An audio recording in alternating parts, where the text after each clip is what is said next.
अब है आपका next effect hyper conjugation effect. इसके पहले लास्ट क्लास में आपने रेजोनेंस इफेक्ट पढ़ा, इंडक्टिव इफेक्ट पढ़ा, इलेक्ट्रोमेरिक इफेक्ट पढ़ा, ठीक है, उनके प्लस ई माइनस ई, उनके सबके प्लस ई माइनस ई टाइप पढ़े थे।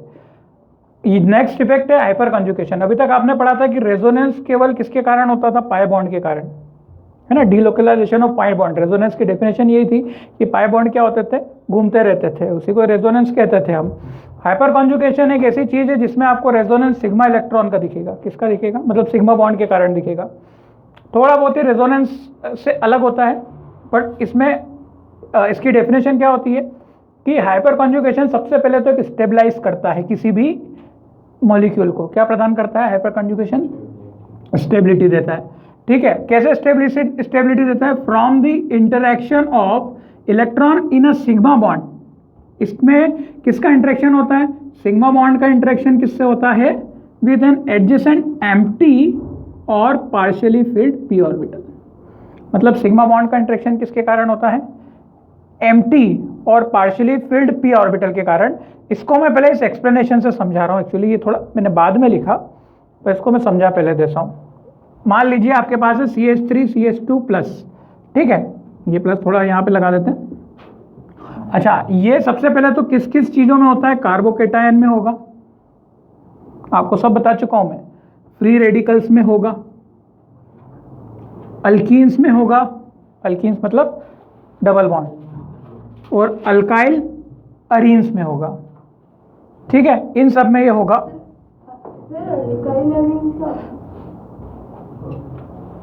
डबल बॉन्ड वाले और उसमें चेन निकलेगी। अरीन्स मतलब अल्काइल अरीन। देखो क्या होता है अल्काइल अरीन, बताया था मैंने आपको, चेक करो। कार्बोकेटायन, फ्री रेडिकल और अल्कीन्स और अल्काइल अरीन। एक्चुअली ये चीज एनसीईआरटी में मेंशन है, केवल ये वाली, बाकी चीजें सब जगह चलती है बुक्स में अलग अलग, इसलिए अल्काइल अरीन एनसीईआरटी में था, ठीक है। तो मैंने आपको बता दिया, डबल बॉन्ड है, बेंजीन रिंग से कनेक्टेड रहेगा, ठीक है। किससे कनेक्टेड रहेगा, बेंजीन रिंग। ढूंढा था तुमने, अल्काइल अरीन्स मतलब क्या हो गए, बेंजीन रिंग रहेगी। अरीन्स मतलब क्या होता है, बेंजीन रिंग। अभी अपन ने इसके जब पढ़े थे क्लासिफिकेशन, तब हमने अल्काइल अरीन की बात भी की थी, अरीन्स की बात की थी, ठीक है। अल्काइल तो आपको पता है क्या होता है ना, आइल लगाया मतलब कोई सब्स्टिट्यूएंट है, और अरेंज मतलब कुछ बेंजीन रिंग से रिलेटेड है। तो इन सब चीजों में क्या पाया जाता है, ये हाइपर कॉन्जुगेशन पाया जाता है। अब देखो इसको एग्जांपल से कैसे बताया है, जैसे मान लो इसमें सबसे पहली चीज तो कंडीशन क्या है, कंडीशन ये है कि they should have at least 1 alpha hydrogen. क्या होना चाहिए, अल्फा हाइड्रोजन होना चाहिए। किससे अटैच होना चाहिए, sp3 कार्बन से। सबसे पहले तो आपके लिए नई चीज है कि अल्फा हाइड्रोजन क्या है, तो इसको मैं समझाता हूं, ध्यान से समझो। अल्फा हाइड्रोजन किसे बोलते हैं, आप जिस भी फंक्शन ग्रुप, मान लेते हैं ए क्या है आपका, फंक्शनल ग्रुप है, क्या है, फंक्शनल ग्रुप। तो फंक्शनल ग्रुप के पास वाले कार्बन को क्या बोलेंगे, अल्फा कार्बन। फंक्शनल ग्रुप के पास वाले को क्या बोलेंगे, अल्फा कार्बन। और उससे जुड़े हाइड्रोजन को क्या बोलेंगे, अल्फा हाइड्रोजन। पास वाले कार्बन को क्या बोलेंगे, अल्फा कार्बन, और उससे जुड़े हाइड्रोजन को क्या बोलेंगे, अल्फा हाइड्रोजन। जैसे यहां पर कितने कार्बन है, अल्फा कार्बन एक ही कार्बन है, और उससे जुड़े हाइड्रोजन कितने हैं, 2।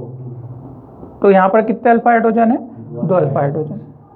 तो कंडीशन क्या है कि सबसे पहले फंक्शनल ग्रुप से एक कार्बन जुड़ा होना चाहिए, और उस कार्बन से कुछ हाइड्रोजन जुड़े होना चाहिए, तभी हाइपर कॉन्जुगेशन देखने के लिए मिलेगा। परंतु हम जिसकी बात कर रहे हैं इसमें कार्बोकेटायन, फ्री रेडिकल और अल्कीन्स वगैरह में कोई फंक्शन नहीं होता है। तो इसीलिए अगर हम, जैसे हमारे लिए ए क्या हो जाएगा, अभी मैं बताऊंगा हमारे लिए ए क्या हो जाएगा। जैसे अभी यहाँ पर ए है, तो ये खुद के ऊपर प्लस आ जाएगा कार्बन के ऊपर, किसके ऊपर, इसके ऊपर प्लस आ जाएगा। तो इसके बाजू वाला अल्फा खोजोगे आप, इसके बाजू में कौन है, ये वाला नहीं, मतलब इसको क्या मानोगे फिर आप, अल्फा, क्योंकि फंक्शन ग्रुप इसमें जुड़ा नहीं है। तो हम सेंटर किसे मानेंगे, इसे क्या मानेंगे आप, सेंटर मानोगे। क्या बात समझ में आ रही, ठीक है। तो जनरली अल्फा हाइड्रोजन कौन से होते हैं? फंक्शनल ग्रुप के पास वाले कार्बन के पास होते हैं। अच्छा, इसकी कंडीशन ये है कि सबसे पहले ये sp3 होना चाहिए। तो देखो आपको पता है sp3 होता है, ये मैं बता चुका था इसमें sp3, ये sp3 होता है, ठीक है।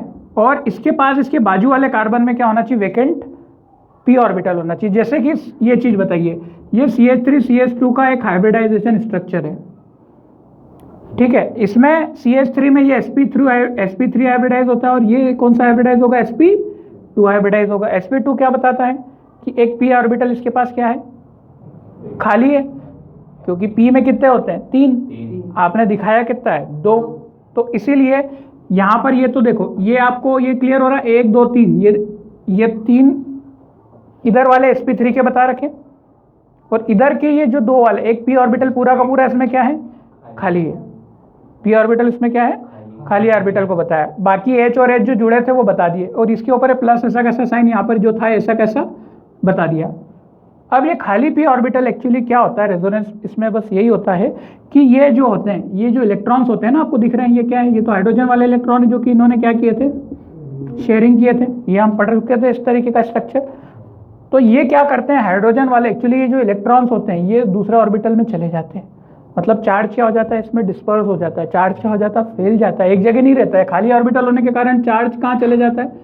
इस तरीके से, ऐसा इन पे वेकेंट ऑर्बिटल पे इस तरीके से यहाँ पर चला जाएगा। क्या बात समझ में आ रही कि नहीं?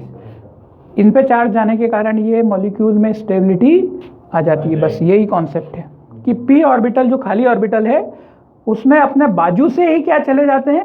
इलेक्ट्रॉन ट्रांसफर हो जाते हैं। तो इसी चीज को क्या बोला गया आपको? Hyper conjugation. क्लियर है? डीलोकलाइजेशन बोल सकते हैं। डीलोकलाइजेशन ऑफ इसमें इलेक्ट्रॉन होगा, ठीक है। तो ये इलेक्ट्रॉन यहाँ से अपनी जगह को छोड़ के कहाँ चले जाते हैं? खाली जगह में। खाली जगह में घुस जाएंगे तो अब क्या होगा? शांति हो जाएगी, मतलब क्या हो जाएगा? एक स्टेबिलिटी हो जाएगी, एक जगह भीड़ नहीं रहेगी। तो ये एक सीधी सादी लैंग्वेज में हाइपर कॉन्जुगेशन की डेफिनेशन है, ठीक है। इसमें क्या क्या होना जरूरी है? सबसे पहले तो कार्बोकेटायन, फ्री रेडिकल, अल्कीन्स का होना, मतलब इनमें ही ये चीज़ होती है। ये फिनोमिना आपको किसी भी कंपाउंड में नहीं मिलेगी। अभी मैं सबसे एग्जांपल लूंगा कि बताओ इसमें होगा कि नहीं होगा, तो आपको बताना है हाँ इसमें होगा, इसमें नहीं होगा। अच्छा, तो ये अल्फा हाइड्रोजन समझ गए। अल्फा के पास वाले हाइड्रोजन को क्या बोलेंगे? बीटा। बीटा के पास वाले हाइड्रोजन को क्या बोलेंगे? गामा। गामा के पास वाले हाइड्रोजन को क्या बोलेंगे? डेल्टा। अगर कोई फंक्शन ग्रुप, जैसे यहाँ पर ये, फिर से मैं इसको वैसे ही कर देता हूँ आपको, अगर ये ए है तो इसको क्या बोलते हैं? अल्फा। इसको क्या बोलेंगे? बीटा। अगर एक और कार्बन यहाँ से जुड़ा होगा तो इसको क्या बोलेंगे? आपका गामा कार्बन, ठीक है। अल्फा, गामा, थीटा और इस तरीके से चलता है ये। तो जनरली अपन अल्फा और बीटा कार्बन की बात करते हैं, इतने ज़्यादा तो नहीं, पड़ोस के पड़ोस में बताने के लिए बस ऐसे संबोधन किए गए हैं, ऐसा बताया गया है इसको, अल्फा हाइड्रोजन और बीटा हाइड्रोजन, ठीक है। अब आपको क्या बताना है यहाँ पर? ये क्लियर हो गया एक्सप्लेनेशन में बस इतना ही बताना है। ये एक्सप्लेनेशन हमने किसका बताया? केवल कार्बोकेटायन का। ये एक्सप्लेनेशन आप कार्बो एनायन का दे सकते हैं, डबल बॉन्ड इसका दे सकते हैं, आप अल्कीन्स का भी बता सकते हैं। अभी मैंने ये प्लस है, प्लस वाला क्या बताता है? प्लस मतलब कार्बोकेटायन, कार्बन के ऊपर प्लस, कार्बोकेटायन का एग्जाम्पल है। ठीक वैसे ही किसके ऊपर है? इन सब के ऊपर भी लागू होता है। इन सब के भी फ्री ऑर्बिटल आपको p मिलेंगे, उसमें भी क्या हो जाएगा? इलेक्ट्रॉन ट्रांसफर हो जाएगा। डायग्राम आपको बनाना नहीं है, बस डायग्राम केवल थ्योरी के लिए समझना था, अपने समझाने के लिए काफ़ी रहेगा। आप किसी भी डायग्राम को ऐसे बता देंगे कि अच्छा क्या sp3 में होगा क्या हाइपर कॉन्जुगेशन? क्योंकि इधर का p3 भरा, उधर का p3 भरा, कहाँ से होगा? नहीं होगा ना। p3 क्या बताता है?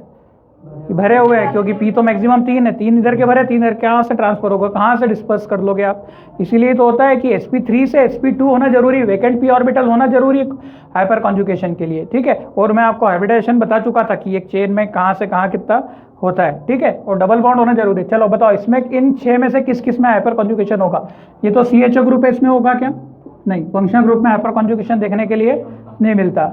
ये भी क्या है? फंक्शनल ग्रुप, इसमें होगा क्या? नहीं। ये कार्बोकेटायन है, होगा क्या? हाँ होगा।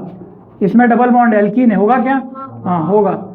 डॉट लगा है, फ्री रेडिकल है, होगा क्या? होगा। माइनस लगा है, कार्बो एनायन में था क्या? नहीं, तो इसमें भी नहीं होगा, ठीक है। कार्बो एनायन में नहीं होता है। कार्बो एनायन का एक है एग्जाम्पल, एक एक्सेप्शन आता है, ठीक है। पर तुम तो जनरली याद रखो क्या, क्योंकि केमिस्ट्री तो एक्सेप्शन से भरी हुई है।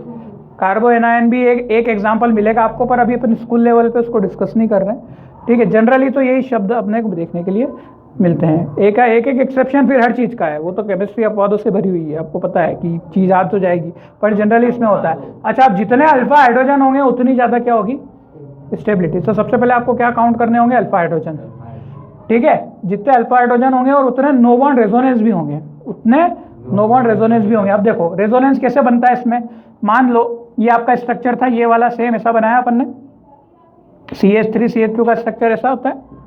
अब क्या हुआ, यहाँ से ये हाइड्रोजन निकल के इधर आ गया H+, मतलब इसने इलेक्ट्रॉन क्या कर दिया, अपने दे दिए, देने वाले प्लस बन जाते हैं, आपको पता है रूल तो एक ही है। इसने दिए तो इसको दे दिए, मतलब कहीं ना कहीं इसके पास वेकेंट पी ऑर्बिटल था, वो दिखाया नहीं है कैसे दिए क्या दिए, उसने दे दिए ऐसा मान लो। तो एक स्ट्रक्चर तो ये होगा, एक तो ये दे सकता है, फिर एक बार ये दे सकता है ये वाला हाइड्रोजन, और फिर एक बार ये वाला हाइड्रोजन दे सकता है। ये तो खुद जुड़ा हुआ है, ये क्यों देगा, ये तो उसी के अंदर है ना। तो अल्फा हाइड्रोजन ही तो डोनेट करेंगे। डेफिनेशन क्या है हाइपर कंजुगेशन की, कि अल्फा हाइड्रोजन अपने पड़ोस वाले पी ऑर्बिटल में इलेक्ट्रॉन को दे देंगे। तो एक बार ये, एक बार ये, एक बार ये, तो कितने नो बॉन्ड रेजोनेंस है इसके, 3, 4 मत लिखना, 1 2 3, इसको नहीं गिनते, ठीक है। तो अल्फा हाइड्रोजन कितने हैं, 3, देख लो यहाँ पे ये प्लस है, इससे जुड़े कार्बन को क्या बोलेंगे, अल्फा हाइड्रोजन। मैंने बोला कि भाई प्लस को या फंक्शनल ग्रुप को अपन मेन मानेंगे, ए मानेंगे, ए था ना, इसके पास 1 2 3, तो कितने हमारे 3 अल्फा हाइड्रोजन। अच्छा, इसमें इस एग्जांपल में देखो यहाँ पे प्लस यहाँ लगा है, इसके अल्फा हाइड्रोजन, अल्फा कार्बन कितने हैं, पहले अल्फा कार्बन ढूंढते हैं, उसके बाद ही तो उससे कार्बन से जुड़े को अल्फा हाइड्रोजन बोलेंगे, ठीक है। पूरी केमिस्ट्री कार्बन से बनी हुई है, तो इसमें एक इस तरफ जुड़ा है और एक इस तरफ जुड़ा है, तो इसमें 2 अल्फा कार्बन है। हाइड्रोजन कितने अल्फा हाइड्रोजन, 3 इसके 3 इसके, तो 6 अल्फा हाइड्रोजन है। मतलब इसके टोटल कितने नो बॉन्ड रेजोनेंस बन जाएंगे, 6 नो बॉन्ड रेजोनेंस बन जाए। आप बना के देख लेना एक बार, ये फिर ये है ना, एक बार वो 3 और एक बार ये 3 बनेंगे इसमें। अब ये क्वेश्चन है, find alpha hydrogen and order of stability, 1 2 3 4, आपको बताना सबसे ज्यादा स्टेबल कौन सा है, और ऑर्डर ऑफ स्टेबिलिटी भी बताना है, कैसा, कौन सबसे ज्यादा, कौन किससे कम है। पहले इसमें अल्फा हाइड्रोजन देख लो, जिसमें जितने अल्फा हाइड्रोजन वो उतना ज़्यादा स्टेबल। पहले वाले में अल्फा हाइड्रोजन 1 भी नहीं, क्योंकि C+ को सेंटर मारोगे तो उसके पास में कोई है ही नहीं, देने वाला कौन है, ये खुद ही तो है, इसको कौन देगा, खुद को खुद कौन देता है भाई, सहारा तो होना चाहिए ना कुछ, इसको कोई सहारा ही नहीं बेचारे को, एक कार्बन तो एक कार्बन खुद को दे देगा क्या, ठीक है। यहाँ तो 0 अल्फा हाइड्रोजन, इसमें कितने अल्फा हाइड्रोजन है, ये प्लस है, कितने जुड़े हैं इससे, 3, तो 3 अल्फा हाइड्रोजन, ये प्लस है, इससे कितने कार्बन जुड़े हैं, एक ही और एक है, 3 और 3 6 अल्फा हाइड्रोजन। यहाँ पे कितने हैं, 3 3 6 3 3 9 अल्फा हाइड्रोजन। तो सबसे बेस्ट स्टेबल कौन है, ये समय प्लस ये लगे, ये फिर उससे कम ये, उससे कम ये, और सबसे कम ये। आपको याद है हमने स्ट्रक्चर अभी इसमें कार्बोकेटायन के इसमें फ्री रेडिकल्स में पढ़ा था कि due to hyperconjugation and inductive effect ये चीज क्या होती थी, ज्यादा स्टेबल होती थी। और आपको ये भी पता है, अच्छा CH3 ग्रुप क्या करता है, इलेक्ट्रॉन को क्या करता है, डोनेट करता है। अब ये प्लस है, प्लस वाला क्या चाहता है, माइनस, तो ये इधर से भी देगा, इधर से भी देगा, इधर से भी देगा। अच्छा है, ये तो खुश हो गया, बोले यार मेरे पास प्लस है और 3 जगह से माइनस आ रहे, स्टेबल अपन तो भैया कोई दिक्कत नहीं है, अपना कमाने की जरूरत नहीं है, स्टेबिलिटी रहेगी इसमें। ये एक्चुअली यूज होते हैं स्टेबिलिटी के ऑर्डर से, है ना, बहुत सारे क्वेश्चंस बनते हैं एग्जाम्स में। अब चूंकि हमने बोला है कि भाई अपन इतना लेवल का कर ले वही बहुत है, नहीं तो केमिस्ट्री क्या है कि 2 महीने पूरी चलती है, 2 महीने खत्म ही नहीं होती है ना। 2 महीने बाद भी ऐसा लगता है कि यार ये तो छूट ही गया। कॉम्पिटिटिव लेवल की बात करें, कॉम्पिटिटिव लेवल कभी खत्म नहीं होता है, कॉम्पिटिटिव लेवल कभी, स्कूल लेवल खत्म हो जाता है, हाँ कि चलो अपन कहीं ना कहीं एक सेटिस्फेक्शन है हमें। कॉम्पिटिटिव लेवल आपको खत्म नहीं, स्कूल लेवल ने कॉम्पिटिशन के क्वेश्चन दे दिए तो फिर वो तो हर समस्या बच्चों के साथ रहेगी। इवन कॉम्पिटिशन में तैयारी करने वाला बच्चा भी स्कूल लेवल के फिर नहीं कर पाता है। आप कितना पढ़ोगे, क्वेश्चन की संभावना तो बहुत बनती है, मोटी मोटी किताबें हैं आपने देखी होगी। तो बेटा सबसे ज़्यादा स्टेबल ये, फिर उससे कम ये, उससे कम ये, सबसे कम। तो ये था हाइपर कॉन्जुगेशन की का, ठीक है। सबसे लीस्ट स्टेबल ये हो गया। अब हमारा एनसीईआरटी का प्रॉब्लम नंबर 12.11 है ना, 351 पे। Use curved arrow notation show the formation of reactive intermediates when the following covalent bond undergo hydrolytic cleavage. आपको बताना है कि हाइड्रोलिटिक क्लीवेज होगा ना, तो आपको एरो से बताना है कि किस तरीके से एरो बनेंगे। दूसरा CH3 Cn, तीसरा CH3Cu, ठीक है। ये जनरली एरोस कैसे बनते हैं, इलेक्ट्रोनेगेटिविटी के आधार पर। अब देखो सल्फर ज़्यादा इलेक्ट्रोनेगेटिव है, सल्फर ज़्यादा इलेक्ट्रोनेगेटिव है, तो ये जो बॉन्ड है, ये कहाँ से कहाँ चला जाएगा, सल्फर के ऊपर। मतलब क्या होगा, बॉन्ड टूटेगा तो ये कैसे टूटेगा, इधर CH3 और इसके ऊपर प्लस आएगा और S के ऊपर माइनस और CH3 आएगा। क्या बोलो, क्लियर है? नहीं हुआ? आया नहीं आया? नहीं आया? इसका बताओ, इसमें कौन नेगेटिव, कार्बन नेगेटिव है, ये अगेन सॉरी नाइट्रोजन है इसके साथ में, नाइट्रोजन खींचेगा, ठीक है। तो क्या हो जाएगा, ये CH3 के ऊपर यहाँ पर प्लस और Cn के ऊपर माइनस चार्ज। हुआ नहीं हुआ? क्लियर?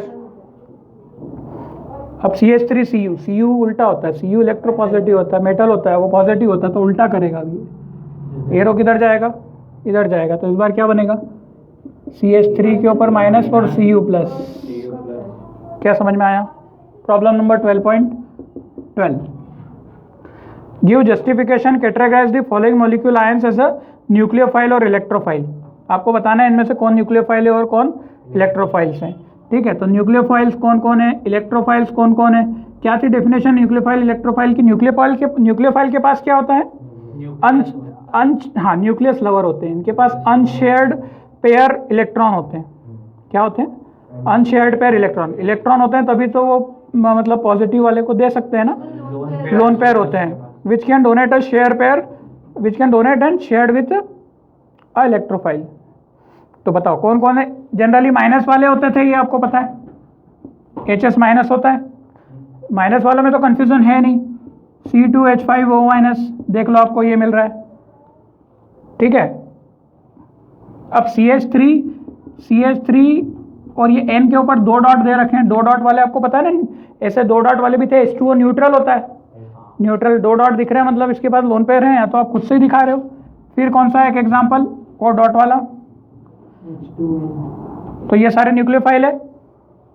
चलो इलेक्ट्रोफाइल, अब बचे हुए क्या होना चाहिए, पॉजिटिव वाले इलेक्ट्रोफाइल। तो Cl प्लस हो गया एक हो गया आपका CH3, C प्लस एक क्या हो गया आपका, इसके साथ डबल बॉन्ड हो भी है ना, फिर क्या है NO2 प्लस, और क्या बच गया, कंफ्यूजन किस में है, BF3 में। BF3 पे कुछ लगाया है क्या इन्होंने, नहीं। BF3 को जब आप बॉन्ड बनाओगे तो आपको क्या लगेगा, इसमें इनकम्प्लीट स्ट्रक्चर आएगा, मतलब इसमें इलेक्ट्रॉन की क्या है, कमी है। BF3 का स्ट्रक्चर हम पढ़ चुके हैं, इसमें इलेक्ट्रॉन की क्या आएगी, कमी आएगी, ठीक है। हाँ आप इसको करके देखिएगा, इलेक्ट्रॉन की कमी के कारण ये किसको पसंद करेगा, इलेक्ट्रॉन को, मतलब ये इलेक्ट्रोफाइल है ना, इलेक्ट्रॉन को पसंद करेगा, इसलिए इलेक्ट्रोफाइल है BF3, ठीक है। चलो नेक्स्ट क्वेश्चन 12.13,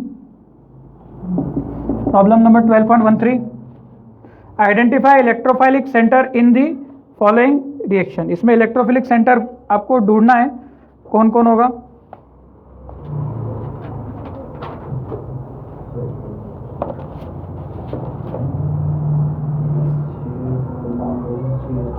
कौन होगा,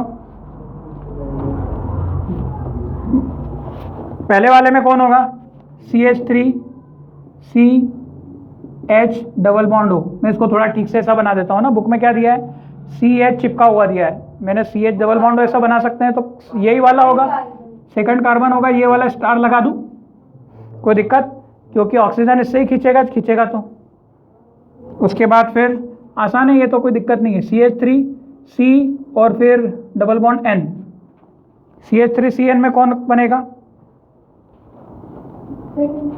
यही बनेगा सेकंड कार्बन, ये कौन सा बनेगा उसके लिए, कौन सा इसका आपका वो बनेगा उसको बताने के लिए। फिर है CH3I, इसमें आयोडीन के कारण यही बनेगा, ठीक है, इलेक्ट्रोफिलिक सेंटर, आयोडीन भी इलेक्ट्रोनेगेटिव खींचेगा इससे। 12.14, हाँ वही होगा, एक ही कार्बन है, वही होगा। 12.14,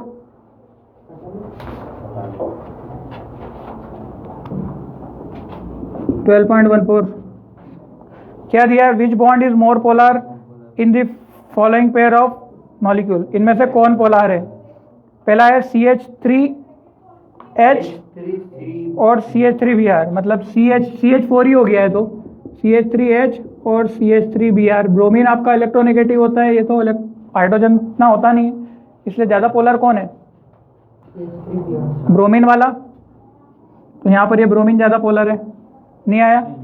पोलर का मतलब कौन ज़्यादा खींचेगा, पोलरिटी हम इसके पहले भी पढ़ चुके हैं, वो कौन सा अपन ने पढ़ा था चैप्टर में, पोलरिटी, हाँ पोलरिटी के ऊपर बात की थी ना, और एक रूल भी फजांस रूल के ऊपर बात की थी हमने, ठीक है, ये वही था। फिर दूसरा आपको बताना है, दूसरे में से कौन है, CH3NH2 और CH3OH, CH3NH2 और CH3OH, इन दोनों में से कौन है, ऑक्सीजन की इलेक्ट्रोनेगेटिविटी ज़्यादा होती है, तो ये बॉन्ड ज़्यादा पोलर होगा, है ना, नाइट्रोजन से। तीसरा CH3OH और CH3SH, हाँ CH3OH और CH3SH, ऑक्सीजन की ज़्यादा होती है सल्फर से। ऑक्सीजन तो आपको पता है ना दूसरे नंबर पे ही होता है इलेक्ट्रोनेगेटिविटी के मामले में, तो इसमें फिर ये वाला पोलर हो जाएगा, ठीक।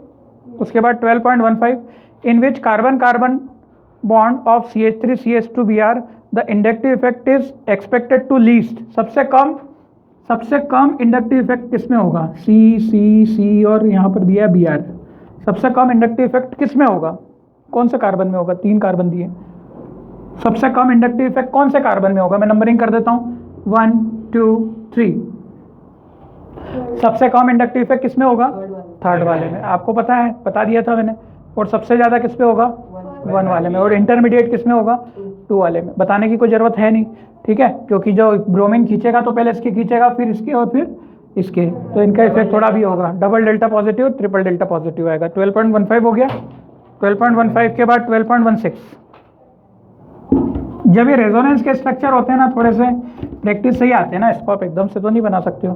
CH3 COO और माइनस दिया हुआ है, ठीक है। तो पहले क्या करना, first right the structure and put the unshared pair of valence electron on the appropriate atom. अब इसका तो लुईस डॉट स्ट्रक्चर बनाना पड़ेगा आपको, ठीक है। तो ये CH2 CH3 है, CH3, फिर एक C डबल बॉन्ड O है, मतलब एक O इधर आएगा, ठीक है, और एक O किधर आएगा, इधर आएगा, इसके ऊपर नेगेटिव है। नेगेटिव वाला क्या बताता है कि इसके ऊपर इसके ऊपर इलेक्ट्रॉन्स क्या हैं, ज़्यादा हैं। इतना तो क्लियर होता है आपको, ठीक है। अब बॉन्ड का फ्लो कैसे होगा, ये इधर जाएगा, है ना, और ये वाले इलेक्ट्रॉन इधर आएंगे। अब ये इधर आएगा तो स्ट्रक्चर कैसा हो जाएगा, CH3 C double bond O और ये O, क्लियर। अब इस पे नेगेटिव आ जाएगा, ये लेगा तो 2 ये 2 और ये 2, ठीक है। और ये देने वाला है, इसलिए न्यूट्रल हो जाएगा, इसके ऊपर कोई आएगा थोड़ी अब चार्ज, क्योंकि इसने तो दे दिए ना। देने वाला प्लस और माइनस मिलके क्या, प्लस आएगा, परंतु प्लस माइनस क्या हो जाएगा, न्यूट्रल हो जाएगा। तो 2, एक ये और एक ये, क्या बात समझ में आई। फिर वापस से ये कहानी चलती रहेगी, फिर क्या होगा, फिर वापस से यहाँ पे ये इस पे आ जाएगा, है ना, और हाँ ये इधर आएगा, और ये वाला बॉन्ड किस पे चला जाएगा, ठीक। अब आपको बनाना है 12.17, आपको रेजोनेंस स्ट्रक्चर बनाना है CH2 CH CHO। जितने ज़्यादा रेजोनेंस स्ट्रक्चर होते हैं ना, उतनी ज़्यादा स्टेबिलिटी भी होती है। हालांकि ये आपको स्टेबिलिटी का ऑर्डर जो है कोवलेंट बॉन्ड से देना है, ठीक है। चलो 12 कौन सा है अब ये नेक्स्ट वाला, 12.17 right resonance structure of CH2 double bond CH और फिर CHO दिया हुआ है, ठीक है ना, ठीक है। वही CHO नहीं भी लगाओगे तो चल जाएगा, क्लियर। सबसे पहले तो मेन स्ट्रक्चर बनाओ आप, कैसा बनेगा।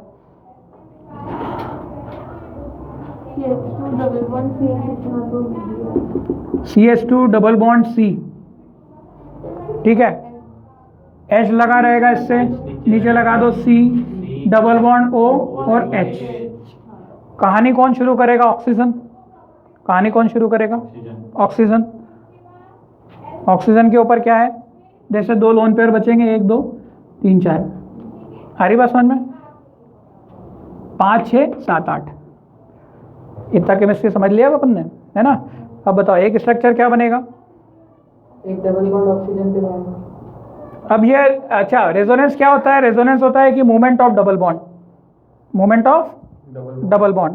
तो ऐसा कर सकते हैं क्या, एक डबल बॉन्ड यहाँ से हटा के इसको दे दे, है ना? एक डबल बॉन्ड यहाँ से हटा के इसको दे दे, पर यहाँ पर अगर डबल बॉन्ड आ जाएगा, मान लो अगली स्टेप में जो मैं करूँगा, तो कार्बन के पास कितने डंडे हो जाएंगे? 1 2 3 4, इसको मिटाना पड़ेगा, है ना? मिटाना ही पड़ेगा क्योंकि शिफ्ट वो कर रहे हो ना, तो वो कर लेंगे अपन अगली स्टेप में। तो क्या बनेगा? CH2 यहाँ पर कितना बॉन्ड आएगा? C, सब यहाँ पर आएगा डबल बॉन्ड, और यहाँ से यहाँ पे कितना है अभी आपका? C सिंगल, यहाँ पे सिंगल बॉन्ड हो जाएगा, और dot dot dot dot H, और C के नीचे। अच्छा अपन ने इस पे दिया है ना C, अपना बॉन्ड कौन सा था? यस यस, सुनो सुनो, ये बॉन्ड टूटा, ये बॉन्ड टूट गया, ये बॉन्ड टूटा, मतलब यहाँ पे 2 डॉट मिलेंगे आपको, मतलब 1 डॉट तो इसके पास रहेगा, इसलिए क्या? प्लस, और 1 इलेक्ट्रॉन कहाँ जाएगा? मतलब ये इसकी ऑक्सीजन के ऊपर जाएगा, जाएगा कि नहीं जाएगा? क्योंकि उससे ही तो बॉन्ड टूटा है हमारा, यहाँ से 2 बॉन्ड और टूटे हैं ना, दोनों बॉन्ड टूट के कहाँ हैं? यहाँ पर। तो ये इलेक्ट्रॉन जो आपका जो टूट गया, ये बॉन्ड टूट के ये कहाँ बैठेगा? ऊपर। तो इसको कैसा बता दो? ऐसा। आया नहीं आया?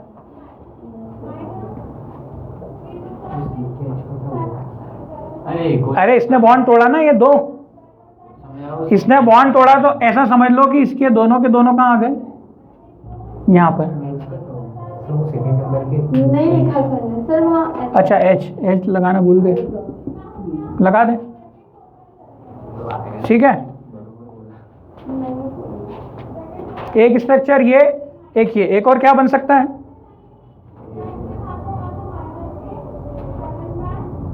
एक और क्या बन सकता है?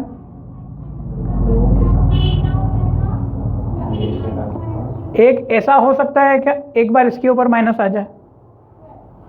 फिर उसके ऊपर माइनस आएगा तो फिर डबल बॉन्ड जाएगा। नहीं, इसके ऊपर फिर प्लस आएगा, एक ऑक्सीजन के ऊपर।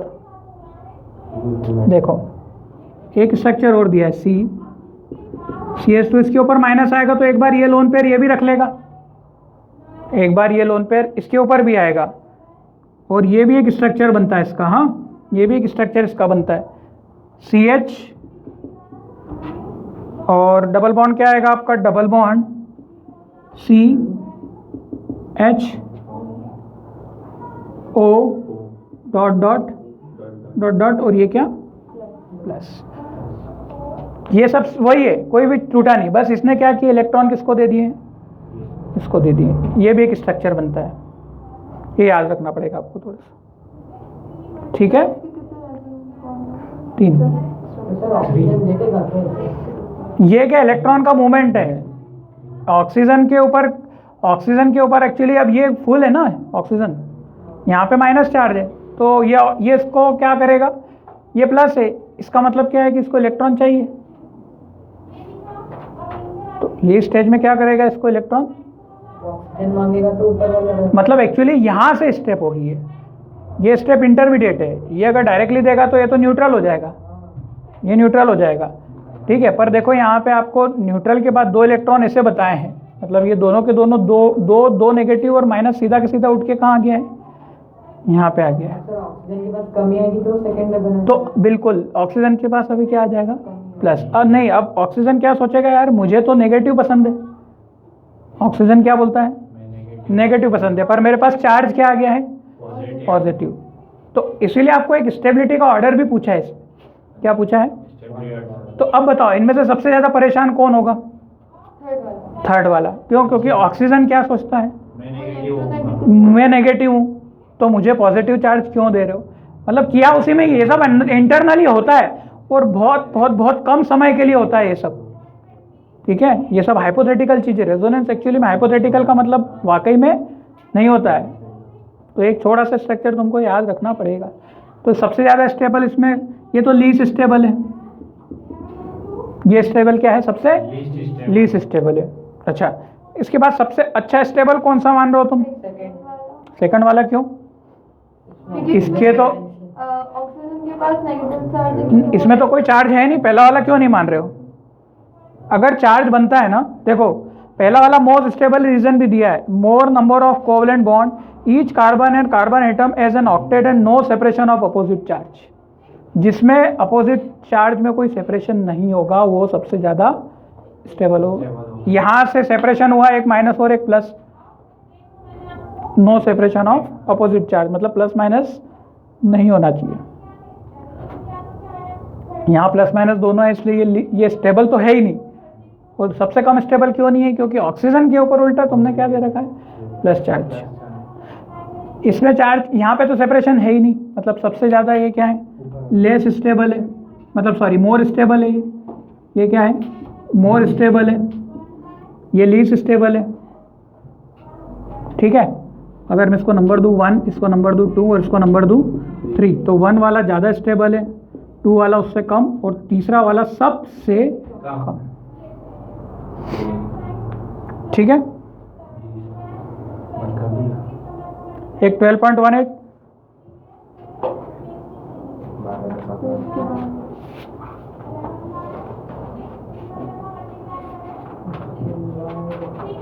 आपको ये बस दे रखा है कि CH3CO CH3 के स्ट्रक्चर भी दे रखे हैं और आपसे पूछा है कि ये मेजर कंट्रीब्यूटर क्यों नहीं है। इसके होंगे पर मेजर कंट्रीब्यूटर क्यों नहीं है, तो आंसर भी देखो जवाब दे रखा है 12.18।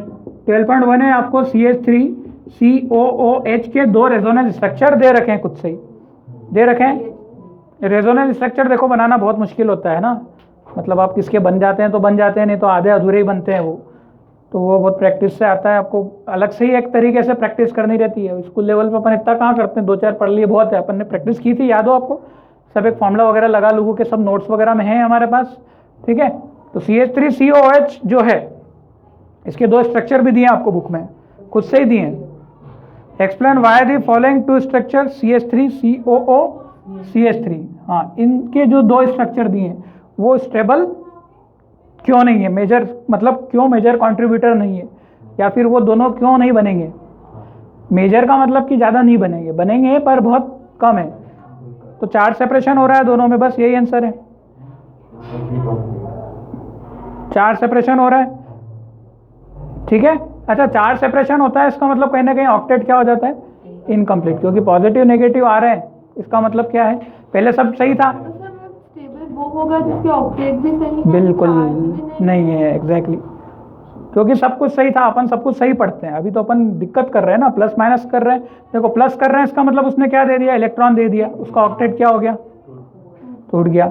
ऑक्सीजन ने इलेक्ट्रॉन ले लिया, मतलब उसका ऑक्टेट था बराबर, तुमने क्या कर दिया, उसको ऊपर और इलेक्ट्रॉन दे दिया, तो ये गलती हो गई ना।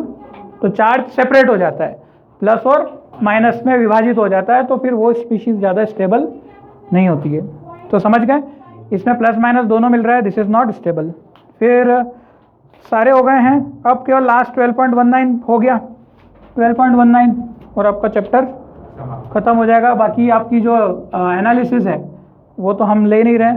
एक्सप्लेन वाई, अरे ये तो हो गया, why C plus CH3 whole thrice is more stable than CH3 CH2 एंड CH3 2 है ना, 2CH ऐसा ही दिया। अच्छा हाँ, वाई दिस स्टेबल एंड यहाँ पे प्लस दिया है, and CH3 is less stable. समझ चुके हो, लिखने बताने की जरूरत है। हाइपर कॉन्जुगेशन अभी सिखाया था। यहाँ पे कितने अल्फा हाइड्रोजन, यहाँ पे कितने alpha hydrogen, 3 alpha hydrogen, sorry कितने प्लस का लगा है, प्लस इस पे लगा है ना, कितने अल्फा हाइड्रोजन? 3 alpha hydrogen. यहाँ पे प्लस के साथ कितने कार्बन लगे? 3 कार्बन के साथ 3 3 सा 9 अल्फा हाइड्रोजन। और इस पे कितने अल्फा हाइड्रोजन? 0 है। तो सबसे ज्यादा स्टेबल कौन हो रहा है? ये वाला, फिर ये और ठीक है। तो यहाँ पर आपका एनसीईआरटी लेवल का देखो मैंने कुछ कुछ करवा दिया है, बाकी क्वेश्चनों की तादाद तो कभी खत्म नहीं होगी। आज के लिए इतना काफ़ी है इसमें।